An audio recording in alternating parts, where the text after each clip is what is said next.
Most people will quit their New Year's resolution 2 weeks into the year. And you think that for some reason you're going to be unique in this act. And now I've got good news. You're not alone. And we're going to talk about 6 things today that are going to make sure not only that you change a habit, but that it actually sticks past that 2 week mark. My name is Daniel Valencia. I've been a fitness trainer for over the past 10 years and worked with hundreds of people to not only lose weight and get in their dream body, but also keep that status for longer than a year. And so we're going to be going into 6 different ways or strategies in which you can get better every single day. And I want to take a little bit of the pain out of it for a second. We're not going to be going on these giant runs, these speed runs, these, oh my gosh, I have to do this. I have to take a cold bath every single morning. And if I don't change my entire morning routine, I'm going to be screwed. No. Take a breath, relax. We're going to get into all of it right now. And so you might be thinking to yourself, well, whenever I try to start something, I start on Monday. I give it a crack, I get till Tuesday, Wednesday, I feel all right, and then it kind of goes out the window. And listen, you probably start on Monday, or you start whatever day of the week, mostly because you're busy. Your schedule is full, you've got a lot of stuff going on, and you think that if I have this set date and time, I'm going to be okay. And that's completely logical. And most people that we deal with have that same thing. We start our clients on Mondays. We have routines that start on Mondays. Like Monday is a good day in theory because it is the beginning of the week. But we have this anchor point there, which is if we start on Monday and we miss it, well, now I got to wait another 7 days, an entire week cycle to move forward in that. And that's not any beneficial. So what we want to do is we want to actually have a structured program. And the structure of the program should not change the days of the week. If we miss one day, it's a wash and we got to start over. The structured program should be, let's use this in the context of working out. I want to work out, I want to get in shape. I know I don't want to work out every single day, nor should you have to get in shape, but I need to do something. So what if I work out 3 times a week? Okay, well, let's look at this. We can do Monday, Wednesday, Friday. We can do Tuesday, Thursday, Saturday. We could do Monday, Tuesday, Friday. We could do Tuesday, Wednesday, Saturday. We can use any mix of those 3 workouts. Heck, we can even do Friday, Saturday, Sunday, and then the next week do Tuesday, Wednesday, Thursday. The idea isn't that we have these 3 days and it is religious that we're on those 3 days and we miss it. It might be good for your routine if we have it consistently, yes, but we need to build up the habit of actually doing the things over and over and over again. So by having a structured program, as in, I'm going to work out 3 days a week, or I'm going to work out 4 days a week, or I'm going to do said thing X amount of days, we're starting somewhere versus saying I has to start on Monday. And that's why we use a 3-day anchor system. There's almost any split in the week to where you can use a 3-day anchor system, like we just said. If we have that base, most people will be able to accomplish that. Because what happens is somebody starts a new goal. You say, oh, I want to make a phone call every single day to a loved one. And we make it day 1, day 2, day 3, it kind of passes by. And we think, okay, well, I said every day, so I already feel like a failure. But let's just start tomorrow. You do it day 4, and then day 5, you kind of skip on it, and then it goes out the window again. And so we need to make sure that we're not going based off of this consistency loop that we don't have yet. We have to make sure that we're doing it based on, if I have this 7-day window, can I knock out 3? Because it doesn't really matter who you are. You're going to look at things on a week-to-week basis. You just are. If you're someone who has the foresight of being focused on a month at a time, fantastic. But for most people, 1 week at a time, these 7 days are going to be wonderful. And it's a reminder, too, at the same time that you need to stay motivated, but to build motivation, action is required. You don't get motivated just by wishing and praying and hoping that something comes about. You tend to get motivated when you do something. And if you've noticed this at work, at job, with family, whatever, you might notice that I don't feel like I want to do it. Getting out of bed to go work out with a promise that you made for yourself, you might think when you wake up, all right, well, I don't want to do this. I really don't care. I'm tired. There's so many other things in the world I can be doing. Why am I doing this? But then when you wake up, you get up, you start to do the thing, The first 10 minutes are super rough. After those 10 minutes, it starts to ease up a little bit. And then once you finish it, you realize I've already won. The rest of the day seems a little bit smoother, a little bit better. Two parts. A, because you stuck to your promise and did what you said you would do. And number two, because, well, you did it. And so since you accomplished something and you got that win in the morning, you actually want to do something else. You ever notice that when you work out, you actually want to eat healthier? And it might not be that you actually eat healthy after that. Trust me. I know. I work with enough people to know that that isn't the next linear step. But when you work out, that next thing that you eat, almost immediately after is always, okay, well, I have to get something that's good for me. Like I should eat something good for me. I shouldn't just go to In-N-Out and get, a 4x4 and just absolutely ruin myself, which I definitely never do. But we start to stack those steps. And so the goal is just to get one win, one little win. The smaller we can shrink it so that we know that we're doing something good, the further we can go. And we want to keep on pushing that. We want to keep on rolling that rock down the hill. And of course, once we get some wins under our belt, once we get that motivation, once we start rolling forward, once we've stuck to those days, we have to repeat that cycle. We can't just stop there. We can't just give in because we had a couple of wins. We have to repeat it. And so there's a really good quote I like by Nick Bare that just says that the scoreboard's at 0. I believe it was in his book, The 25-Hour Day or something like that. But he says every single time you wake up, the scoreboard's at 0. And so your goal isn't to win yesterday and then hope that it rolls into tomorrow. The goal is to wake up and then do it again and do it again and do it again and do it so many times that it actually becomes a habit and it's part of your routine, not just something that you do. It is who you are and who you become. And so yes, starting on Monday is a fantastic idea in principle, but if you don't have those things set, if you don't have a program, a structure around you, if you don't have some kind of anchor, like a 3-day anchor, if you're relying on motivation to just appear out of thin air and for you to grab it onto yourself, and if you just hope that it's a one-time flash in the pan thing that's going to carry on, well, you're going to kind of be in a tough spot. But if you can ensure those things, you'll be all right. So that's the first thing. The second thing is, well, I don't have any time. I see these people on Instagram and social media that are just, they have all this time in the world. They don't have jobs. They get paid by sponsorships. I'm supposed to compare myself to them? No. No is the easy answer for that. And so we have to be smart about the way we do things. If you are working, if you're in, at any type of executive function or management in a company, you don't just throw stuff out there, jobs, and then just hope to God that your employees or the people working under you, they just do it.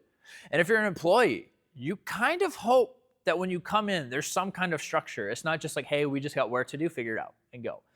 You need to structure your day. You need to structure your routine. And I'm not saying you need a 15-hour wake up first thing in the morning, this, that, and the other routine. No. But we do need to make sure that what we're doing is efficient. And so when it comes to working out, first off, if you have no plan, if you don't have a coach, if you don't have anything, and you're just pulling things out of thin air because you see a machine, or you're just scrolling on TikTok, being like, oh my gosh, okay, this is something, let me just type in glutes because I want to work out and get a big butt, you're probably going to waste a lot of time, and you're not going to do a whole lot. So the first thing is just, how much time do you have in a given week to train? Do you have 45 minutes that you can do every other day? Do you have half an hour where you're really tight on your schedule? Do you have actually like 3 hours to train in one day, but we can use that time somewhere else? So the first thing to figure out is, what is an efficient session for you? That's why I say most people start off at a 45-minute mark. 30-minute might be too small for those of you that are just starting out, because you're going to spend a lot of the time guessing, second guessing, trying to understand, and it's going to waste a lot of time, which is fine. Education comes first and understanding when we're doing these things. But when we have that 45 minutes, it's enough time for you to feel things out. And if we don't finish the program in 45 minutes, that's okay. You're not going to lose sleep, or you're not going to have to start all over because we didn't get there. But you do want to make sure that you're doing the best you can in that time. And so that comes with the first really big obstacle right there, which is time mismanagement. And time mismanagement is real. You might notice that I had this plan. You could schedule out your entire day and think, well, where did the time go? I thought I had everything queued. I made my Google Calendar. Things are fine. But you don't realize where your time is going if you don't audit it. A cool system that we have used before, and something that me and some other people that I coach with have used, is we actually use a time audit. Now, this is super in-depth. You can go super in-depth on this. The high level, lower effort one, which it all requires effort. I need you to understand, if you're going to do anything in this at all, it requires effort. So you're going to have to work. It doesn't matter who you are. Don't care who you are. You're going to have to work in some capacity. But with the time mismanagement, the time audit, every 30 minutes set an alarm. And you could do this for a weekend. Every 30 minutes set an alarm. And when that alarm goes off, just take a quick note. What did I do in the last 30 minutes? And then again, and again, and again, and again. And it's going to seem really tedious at the time. These alarms are going to be going off. You're going to be annoying a ton of people around you, sure, whatever. But what it will show you is at the end of that time audit, how much time you actually spent on task, doing the things you said you were going to do and doing the things you thought you were doing, and how much time you spent not doing those things. And once you have those answers of what I was actually doing versus what I thought I was doing, well, now you can make time to fill in for this side of the equation that was just full of fluff. And so I encourage you to do something like that. Another good thing is, my phone's over here.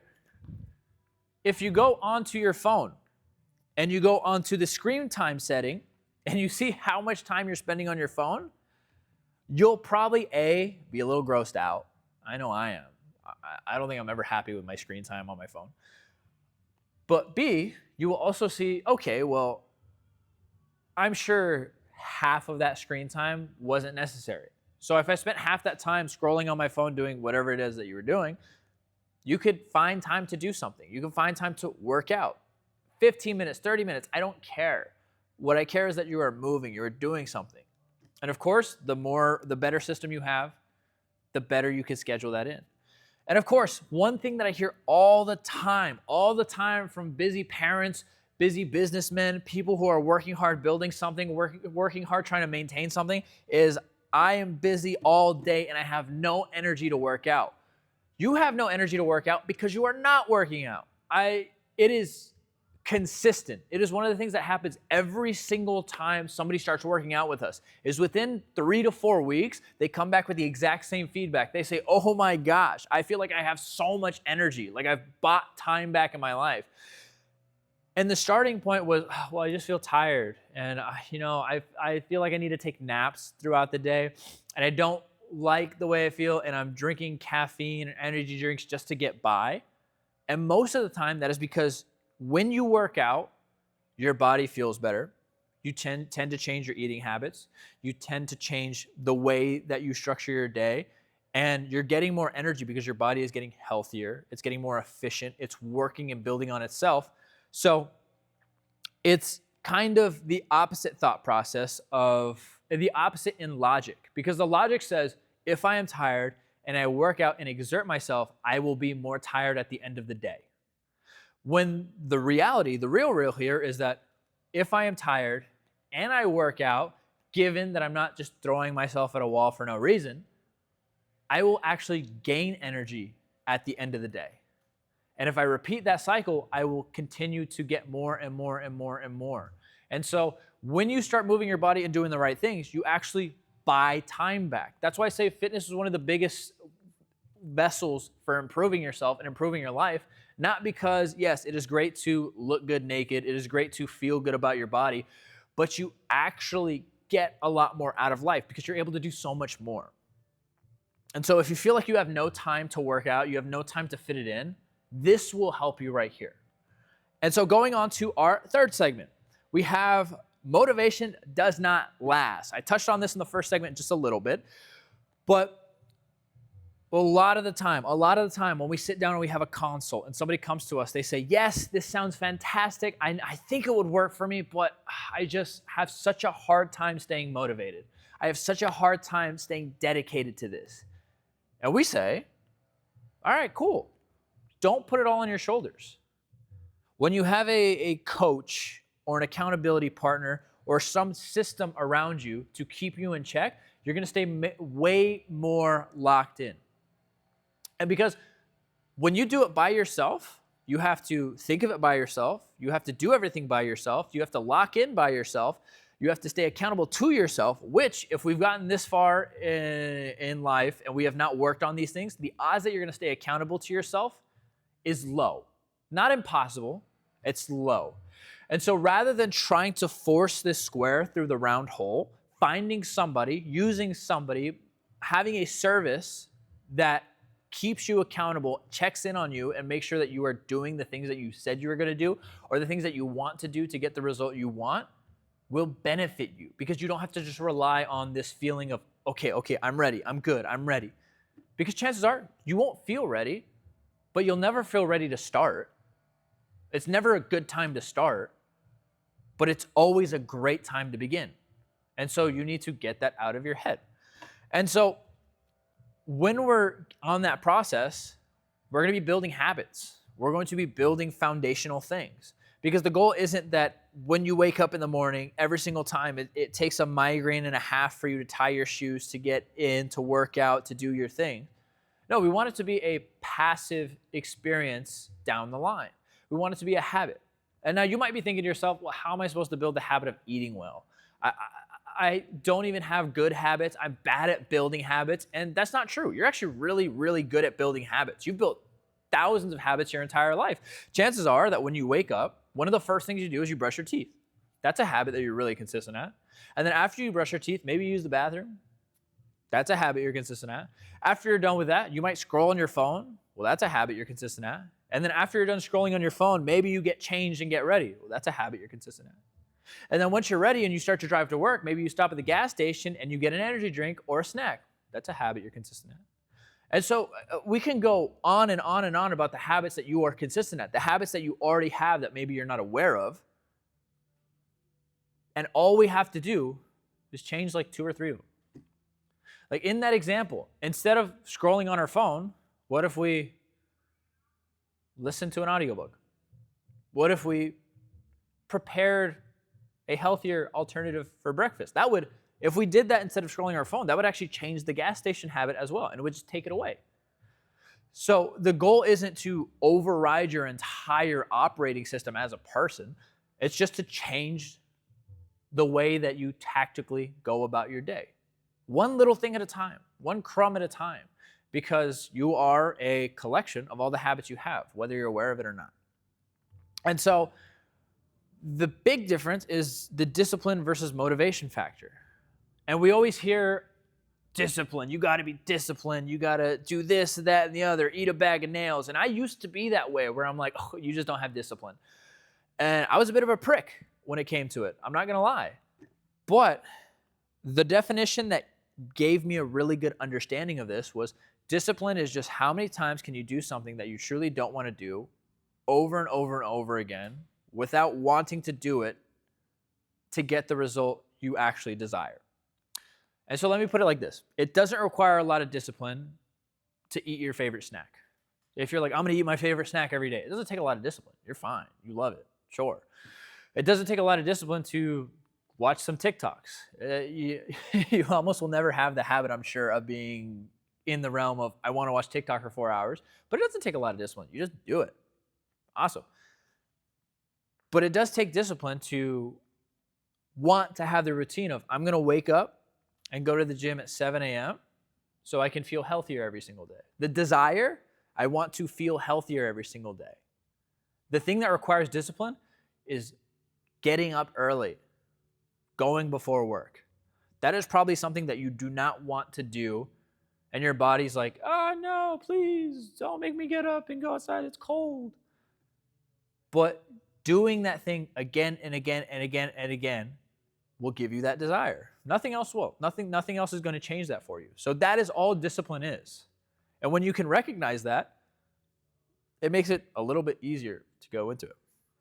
And so a big problem that we see with this is that we start off strong and then we fall off.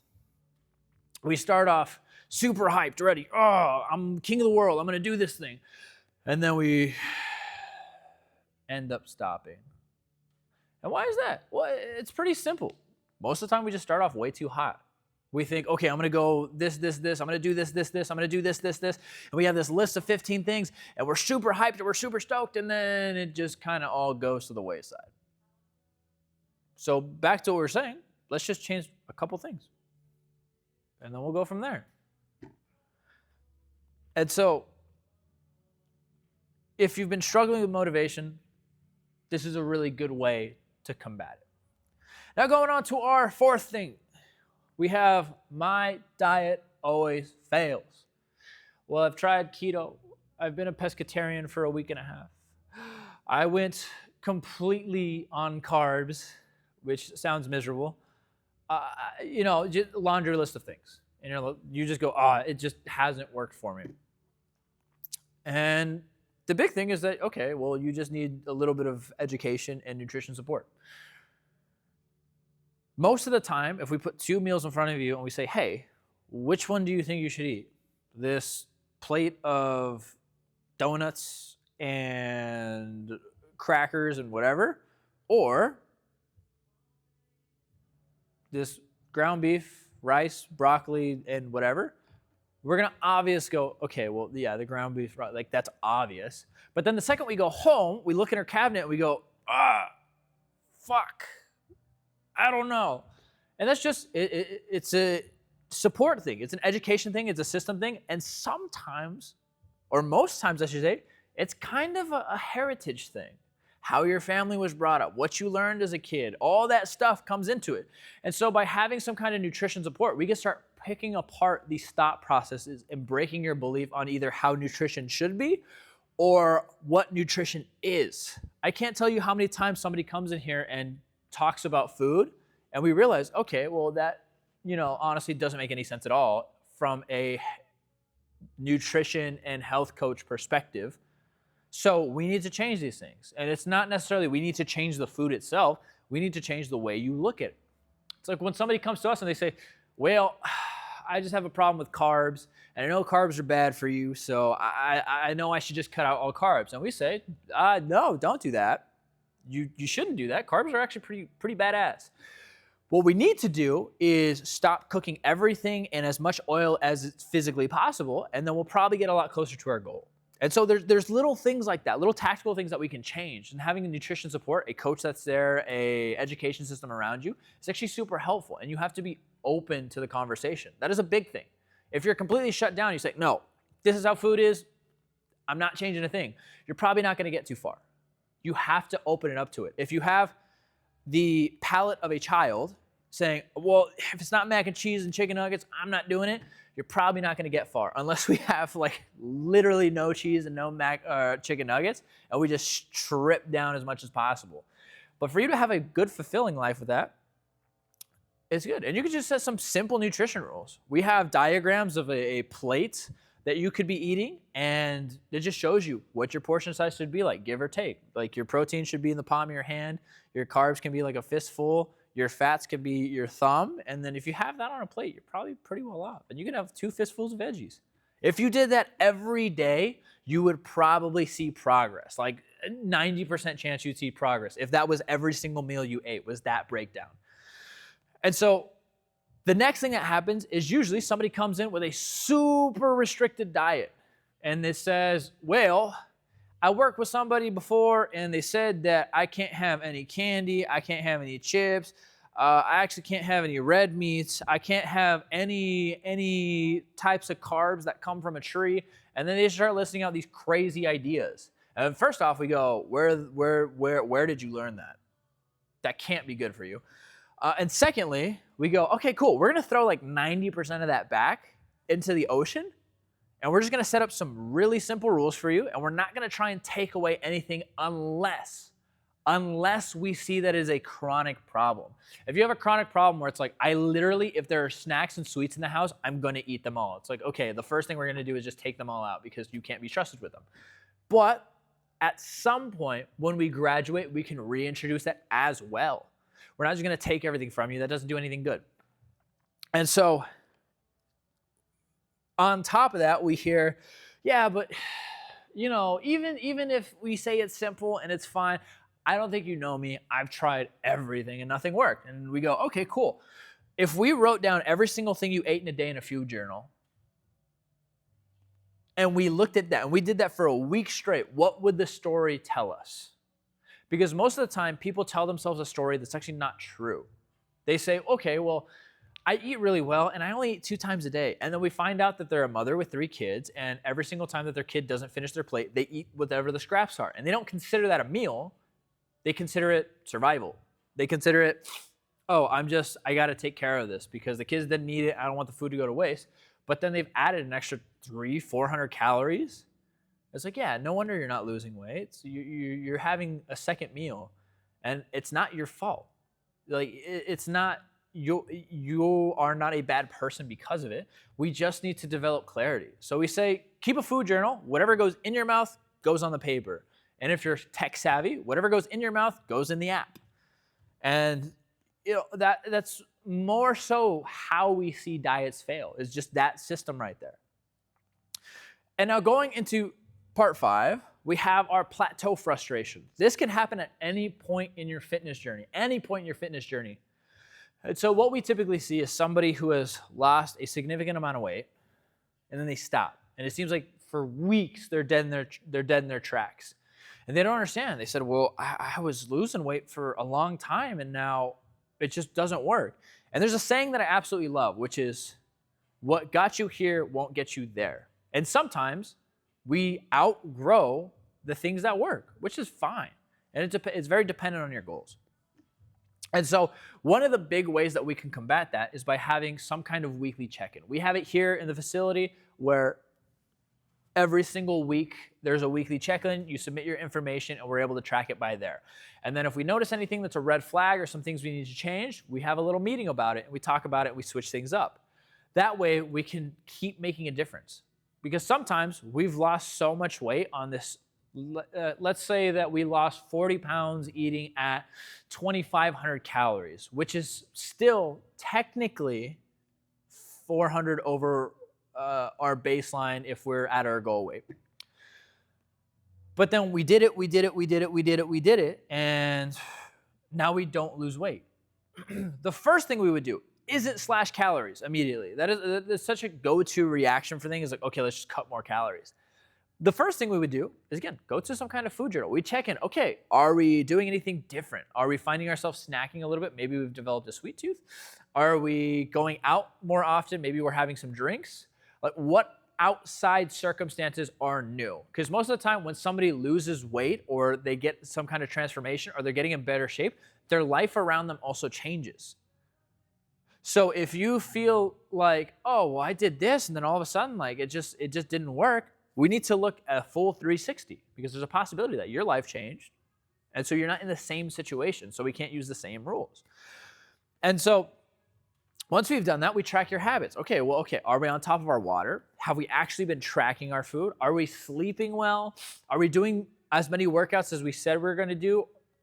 If any of those are different, okay, those might be a factor. If we're not getting the same workouts, maybe we're not burning the calories that we thought we were, so we're a little bit over. If we're not getting our water in, we're probably dehydrated, we're a little bit sluggish, and so maybe we're also not moving throughout the day as much because we're dehydrated. If we're not sleeping well, your hormones can be out of balance, out of whack if you have these long periods of not being well rested. And so those things are a bigger factor than just looking at the scale and saying, okay, well, the weight isn't what I want. We need to look at everything entirely.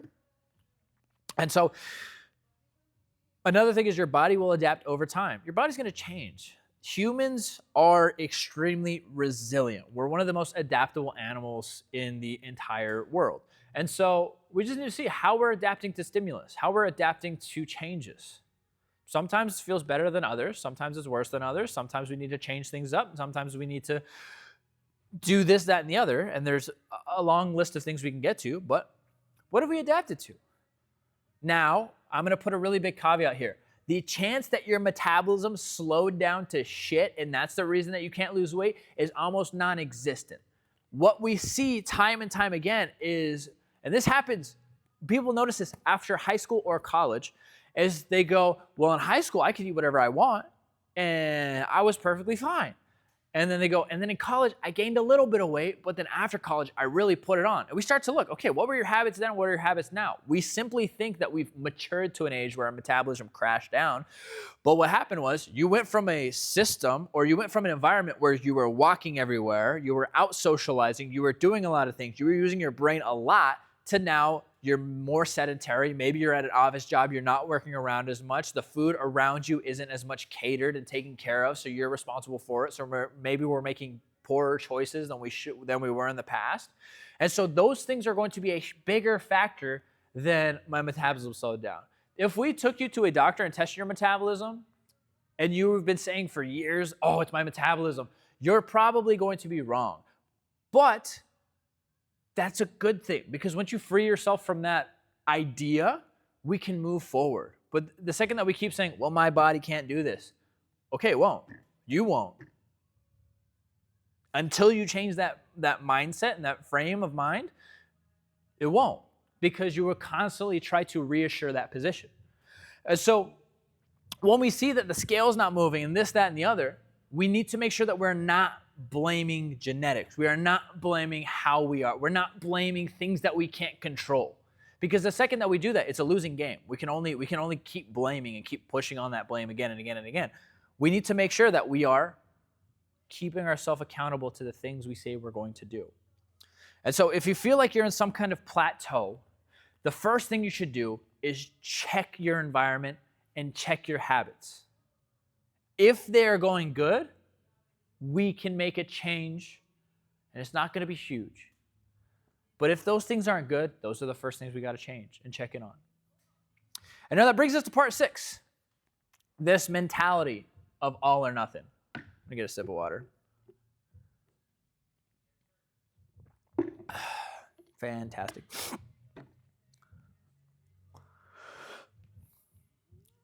We see this time and time again. This mentality of, well, I'm either all in or I'm all out, which is very good as a concept. But I want you to think of something. Consistency matters more than anything. Consistency matters more than anything in the book. And we talked about that a little bit earlier, but when we have this all or nothing mentality, it's the same thing as thinking, okay, on Monday I'll start. Because if we miss something, if I say, oh no, like I didn't do this to the best of my ability, or this didn't go the way I planned, you start to take away from that, and we start to feel disempowered in our ability to change. And so with this consistency, we can build up that confidence. And what I want you to aim for isn't this 100% marker.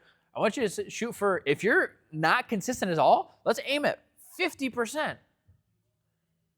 If we're consistent 50% of the time, and I know that's kind of like a juxtaposition there. That's not like kind of like a complex idea.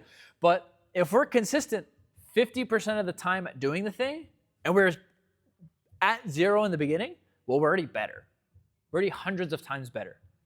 And we might think, okay, well, I'm not as consistent as I want to be. Okay, we're going to work at it. We're going to keep going. The name of the game is consistency. It's not anything else. It's not anything else. The name of the game is consistency.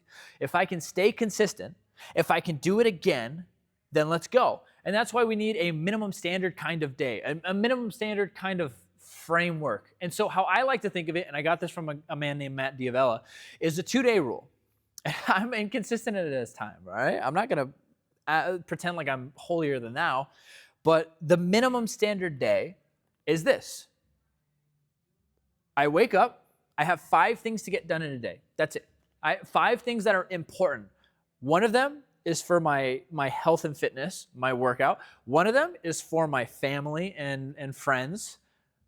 2 of them are for business, to make sure I get stuff done in the business. And one of them is for self-improvement. And so what I've done is I've said, if everything went wrong, but I did these 5 things, I would consider it a win. And that's my minimum standard day. The other thing is a 2-day rule. Okay, if I miss one day, that's okay. If I miss 2 days, I'm starting to build a habit. So don't miss 2 days in a row. It allows that gap of, okay, well, today wasn't a good day. It fell through. It didn't happen. But like tomorrow, I'm going to get right back on the horse. And that's the mindset we have to have, which is, okay, but I will get back on the horse. Because most people, what happens is we aim for perfection. What's probably stopping you right now is that you want to be perfect. You want to have every single detail down, the plan to the T. You're writing it out. You're spending hours dreaming and thinking, and then you never do it. And then the second you try to do it, it does not come out as well as you thought. And you say, well, if this doesn't come out as well as I thought, it's a wash. Why do it anyways? And what that does is that actually gives you an excuse to procrastinate even more. The idea of getting perfection is just a procrastination technique that your mind has, rather than being an artist. An artist doesn't just draw something or paint something and think, okay, well, that's my final project. It's perfect. It'll never get better than this. No, they make renditions. They evolve. They change. They make and they make and they make and they make. And by the time that they come out with something that the world presents as great, well, they think, well, this is just what I do. And I have so much proof of work. I have so much evidence behind me. I have so many things that I worked on that it was inevitable that I ended up with something great. And so that's why we say, fuck perfection. It doesn't matter. We're just going to keep getting better. And I'm going to work on it. I'm going to work on it. And I'm going to work on it. And you keep on working on it until ultimately you've done something you're proud of. And you might be proud in the first 30 days. You might be proud in the next year. It doesn't matter, but just keep on working at it. Because then you might fall into the cycle of you miss one day, you have one bad day, and then you throw it away. So, all right, well, clearly I'm not good at it. And I like to use the example of a student. If you're a parent, this should be very clear. But if you're a teacher, a parent, one of these is going to make a lot of sense. But if somebody's coming to class, a student, and they're having a hard time, they've come in, they've had a bad day, and they just announce on that day, all right, I will never be good at this subject, I quit. And you say, okay, well, we're just getting started, we're teaching the things. Like, we got to practice a little bit because that's how we learn. And they say, no, I got an F on the test, therefore, algebra, not for me.